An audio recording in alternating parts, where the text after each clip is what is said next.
Almost all the good mobile games aren't even from the last 8 years, and the iPhone came out 15 years ago as of the script. That means most of the good content came in the first half of this current mobile age. When the Angry Birds franchise rose, mobile gaming quality rose. When the franchise declined, mobile gaming quality declined. The Angry Birds franchise needs to come back.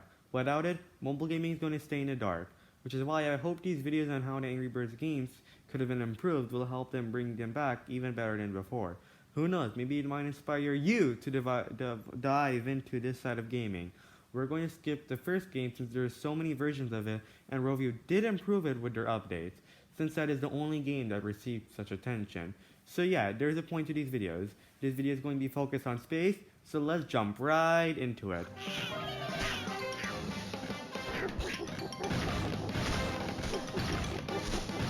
Don't forget, this franchise was still growing rapidly, and this game still managed to expand amongst its predecessors. This was quite a unique spin to the regular slingshot games, because now we have gravity mechanics along with different abilities for the birds and pigs. Rovio seems to be doing a better job in their sequels than I did in my Basically series. Ow. It's my first year creating videos. It's mine too. You barely do anything on this channel. You make a 1-minute cameo each video essay, that's it. You only were in an entire video essay Fun once. fact, guys, at the time of the script, the Wings of Winter video I made, the only video I was granted a whole video is the most viewed video essay. Meaning that if you watch the videos by popularity, you'll see me before you see him. Actually, I have a watermark, so... Oh, shush. In the end, I'm the one who people love more. If we are scoring yourself by most viewed video, you aren't even in our top 50. People don't like you as much as you think. Oh, shut I'm it. just saying the fact. We have a video essay to complete, so... Alright, fine. So let's talk about space. Let's praise it a bit first. This game has some very cool gravity mechanics, similar to Super Mario Galaxy, where each piece of huge rock was round and had its own gravity field. This game also had some very good boss battles too, and we got a nice fresh set of Angry Birds abilities. The power-ups were pretty cool too, and overall, this game was a nice, enjoyable, fresh breath of air. However, with good stuff, there is bad stuff, and we're talking about how this game could have been improved. Actually, there's not a lot of bad stuff coming to mind. Yeah, there was annoying stuff, like the power placement, which is literally right next to the pause button, so if your finger drifts just a tiny bit, you accidentally choose a power-up instead. No confirmation.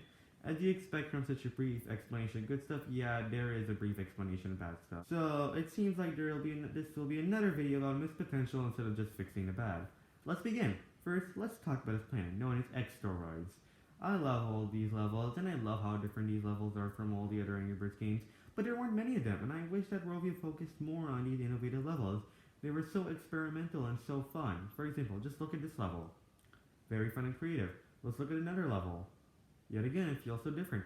Each of these X-Steroids levels are very innovative, so please, focus on that instead of constantly reusing the same gravity mechanics that we already are going to get plenty of in the Star Wars games. There needs to be a bigger focus on variety.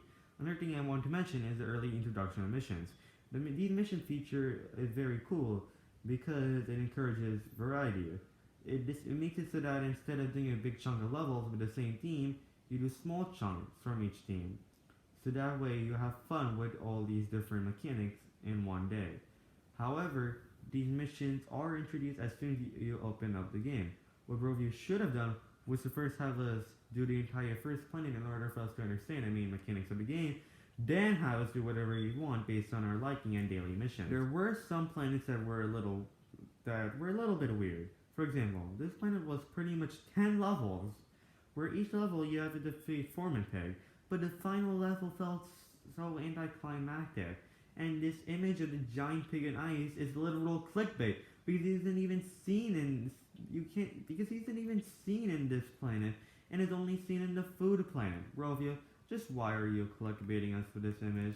The boss is King Pig. Focus on him, and why the do you make this level so anticlimactic?